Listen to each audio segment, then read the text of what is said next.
Hi செல்லக்குட்டீஸ், வாழ்க வளமுடன். அனைவருக்கும் இனிய வியாழக்கிழமை நற்காலை வணக்கங்கள்.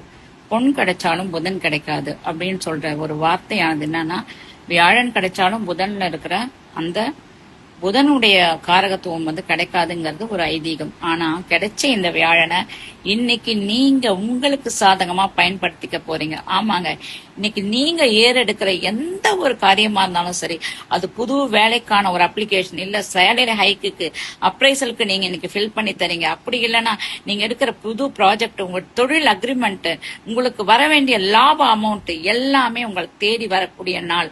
உண்மையில சொல்லுங்க, இன்னைக்கு நீங்க தேடி போற காரியம் நீங்க தேடி போறதுனால உங்களுக்கு கிடைக்கணுங்கிறது இறைவனுடைய விதி. இது ஏற்கனவே உங்களுக்கு நியமிக்கப்பட்ட ஆசீர்வாதம்.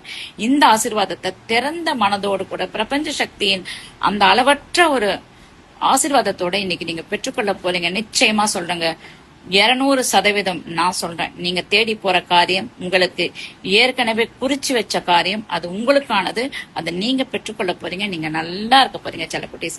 இன்னைக்கு நான் எப்பவுமே சொல்ற மாதிரி வியாழக்கிழமை கூடுமானவரை உங்க குருவை நினைச்சுக்கோங்க, உங்க டீச்சர்ஸ, இல்ல உங்க குருக்கு நிகரான கோயில்ல இருக்கிறவங்களோ இல்ல உங்க வீட்டு அக்கம் பக்கத்துல இருக்கிற யாரா ரிட்டையர்டு வாத்தியாரா இருந்தாலும் சரி, அவர் கால்களில் விழுந்து அவருக்கு ஏதாவது வாங்கி கொடுங்க.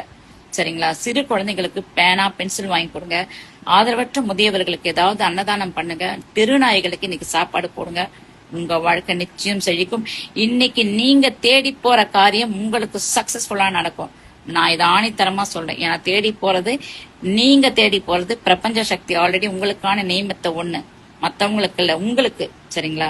வாழ்க வளமுடன். எனக்காகவும் பிரேயர் பண்ணிக்கோங்க, குடும்பத்துக்காகவும் பிரேயர் பண்ணிக்கோங்க. நீங்க நல்லா இருக்கணும் செல்லக்குட்டீஸ்.